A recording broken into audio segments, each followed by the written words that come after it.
देखिए, जो कल पहलगाम में घटना हुई है तो मैं मानता हूँ ये सबसे बड़ा इनह्यूमन एक्ट है कि किसी भी कम्युनिटी को टारगेट करके इस तरीके से इनोसेंट लोगों को मारना जिनका ना किसी भी चीज़ से लेना देना था। तो being a Sikh, being a Kashmiri, मैं इस चीज़ को कंडेम करता हूँ, पुरज़ोर शब्दों में हम मज़म्मत करते हैं इसकी। और मैं साथ ही साथ चाहूँगा कि गवर्नमेंट इस पर कोई स्ट्रिक्ट एक्शन ले, कोई इंक्वायरी करे जल्द से जल्द, ताकि सामने आ सके कि कौन लोग इसके पीछे हैं। उसके अलावा मैं देश के लोगों से ये रिक्वेस्ट करना चाहता हूँ कि इस मुश्किल दौर में जो आपसी भाईचारा है उसको बनाए रखें, क्योंकि मैं अक्सर कहता हूँ कि इन इंसिडेंट्स से क्या होता है, कम्युनिटी के बीच में आपसी रिफ्ट पैदा होती है, कम्युनल टेंशन पैदा होती है, जैसा आपने पुलवामा केस में देखा था। उसके बाद कश्मीरी स्टूडेंट्स को टारगेट किया गया। सो आज मैं जो हमारे हिंदुस्तान के सूझवान लोग हैं उनसे मैं रिक्वेस्ट करना चाहूँगा कि उस कम्युनल टेंशन को हम ना होने दें, आपसी भाईचारा जो है बरकरार रखें, क्योंकि कहीं ना कहीं इससे सिर्फ उन लोगों का नुकसान नहीं हुआ जिनकी जानें गई हैं, इससे कश्मीर का बहुत बड़ा नुकसान हुआ है।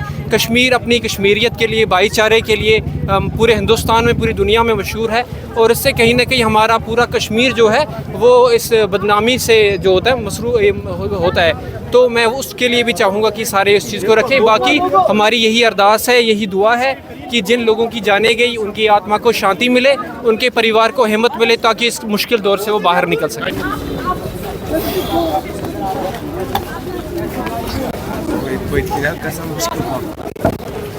कल जो भी हुआ बेसरन वैली में, मैं कश्मीरी हूँ, as a Kashmiri Sikh, as a Kashmiri मैं इसे कंडेम करती हूँ, एज अ ह्यूमन मैं इसे कंडेम करती हूँ। किसी भी तरह का कोई भी एक्ट ऑफ वायलेंस जो है, किसी भी तरह का ये कॉवर्डली अटैक जो है, ये बहुत गलत है। ये हमारी कश्मीरियत पे, हमारी हॉस्पिटैलिटी पे एक क्वेश्चन मार्क रेज करता है।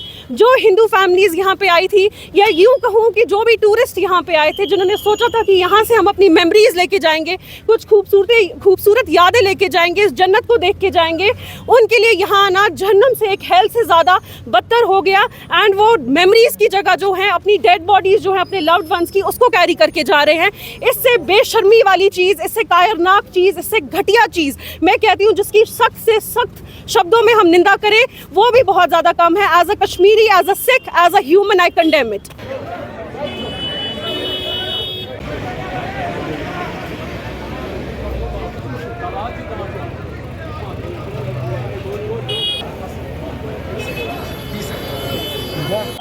बेसिकली जो आपको पता है, जो ये कल वाक़ा हुआ है, तो ये तो मतलब हम चौंक गए जब हमने ये न्यूज़ आई। तो हम पहले कह रहे थे फेक न्यूज़ है, लेकिन जब ये हमको लगा कि तो हम तब से हमारा दिल दिमाग पूरा एक कोलैप्स हो गया है।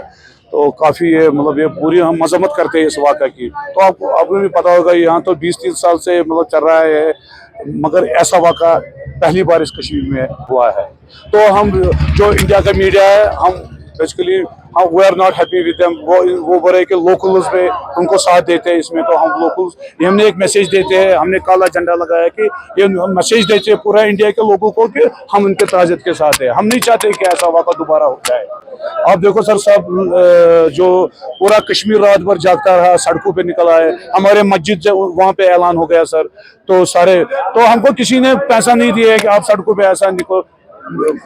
हमारा ज़मीर खुद बाहर निकल गया। हम रो रहे हैं, हमारी माएँ रो रही है, बहनें रो रही है उनके साथ। तो ये एक मैसेज है, तो हम उनके ताज़त के साथ हैं। और हम होम मिनिस्टर अमित शाह साहब से ये गुजारिश करते हैं कि इस वाक़े की पूरी तहकीक होनी चाहिए, तो ताकि जो इसमें मुलविस है उनको कड़ी से कड़ी सजा दी जाए। वो बात सही है। आपको पता है कि कश्मीर जो हम ये मेहमान नवाजी में पहले से आगे है, लेकिन पता नहीं कुछ चंद अनासिर अभी अब हालात भी ठीक होने लगे थे, सब अपना अपना काम में थे। तो मुझे लगता है इनको भी लगना चाहिए कि कुछ तो है जो ये नहीं चाहते कि कश्मीर में हालात ठीक हो जाए। और जो अनंतनाग का है, उसने भी एक क्रिटिकल को उठा के ना चल रहा था, उसको भी किसी ने गोली मार दी है। लेकिन जब अगर वो खुद क्रिटिकल था, वो मत उठा सकता था, उसको भी देखना चाहिए। वो बेचारा एक जख्मी टूरिस्ट को ले जा रहा था, तो उसको भी पीछे से किसी ने गोली मार दी। सर वो है, हम उनका अगर हमने कल यहाँ पे अनाउंस किया था, अगर किसी को खून की जरूरत पड़ेगी, वो ऐसा मकाम रखकर हम अपना खून भी उनको देंगे, शेल्टर, एनीथिंग। और जो यहाँ पे टूरिस्ट है वो सेफ है, हम अपनी जान दे देंगे, उनको जान बचाने हम अपनी जान देंगे। नहीं सर, ये तो एक मैसेज है सर, हमने एक मैसेज दी है, तो हम चाहते हैं कि आइंदा ऐसा ना हो। तो ये काफ़ी मजहब, हम पूरा मजहब, हम नहीं पूरा वर्ल्ड इसकी मजहब, हिंदुस्तान का मैसेज। हम वो हमारे भाई, हम उनके भाई है, आपको देखना चाहिए कौन इस भाईचारे में दूरी कर रहा है। तो प्लीज ये तो हम, क्योंकि हमने बहुत सफर किया, तो हमारे जो मतलब मेरे पापा थे या हम, लेकिन जो हमारे यंगस्टर है या हमारे बच्चे आने वाले वो ये सफर न कर के गम में शरीक है, लेकिन हम ये चाहते हैं कि आइंदा ये वाक़ा ना हो जाए।